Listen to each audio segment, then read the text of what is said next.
আজকে আমি তোমাদের সঙ্গে কাতলা মাছের কালিয়ার রেসিপিটা শেয়ার করব। প্রথমেই কাতলা মাছগুলো ভালো করে ধুয়ে নিয়েছি। এবার হাফ চা চামচ নুন, হাফ চা চামচ হলুদ গুঁড়ো, 1/4 চা চামচ লঙ্কা গুঁড়ো দিয়ে ভালো করে মাখিয়ে নিচ্ছি। অন্যদিকে কড়াইটা গ্যাসে বসিয়ে পরিমাণ মতো তেল দিয়ে দিচ্ছি। তেলটা গরম হলে একটা একটা করে মাছ দিয়ে ওলট পালট করে ভেজে নিচ্ছি। এবার একটা মশলার পেস্ট তৈরি করে নেব।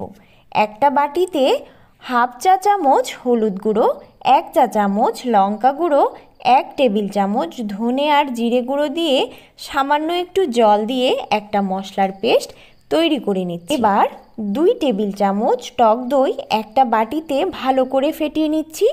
ফেটানো হয়ে গেছে।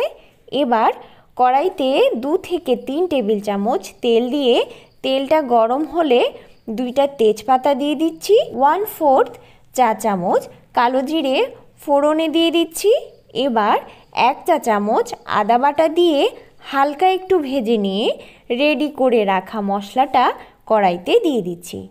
সামান্য জল আর 2 থেকে 3টা কাঁচা লঙ্কা দিয়ে মশলাটা ভালো করে কষিয়ে নিচ্ছি। এবার কিছু কিশমিশ দিয়ে দিচ্ছি, ভালো করে মিশিয়ে নেব। মশলাটা থেকে যখন তেল বেরিয়ে আসবে তখন ফেটানো টক দইটা এর মধ্যে দিয়ে দিচ্ছি।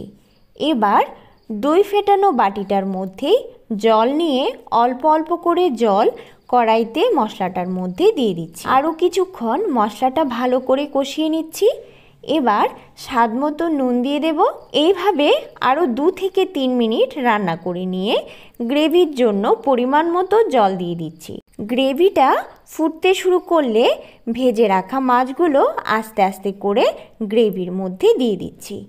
এইভাবে আরও কিছুক্ষণ রান্না করে 2 চা চামচ চিনি দিয়ে দিচ্ছি।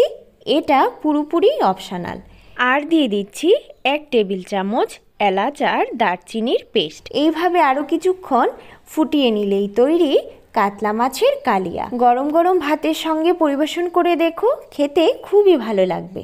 আমার আজকের এই রেসিপিটা যদি তোমাদের ভালো লেগে থাকে তাহলে অবশ্যই একটা লাইক, শেয়ার, সাবস্ক্রাইব করে পাশে থাকা বেল আইকনটা প্রেস করতে কিন্তু একটুও ভুলবে না। ধন্যবাদ।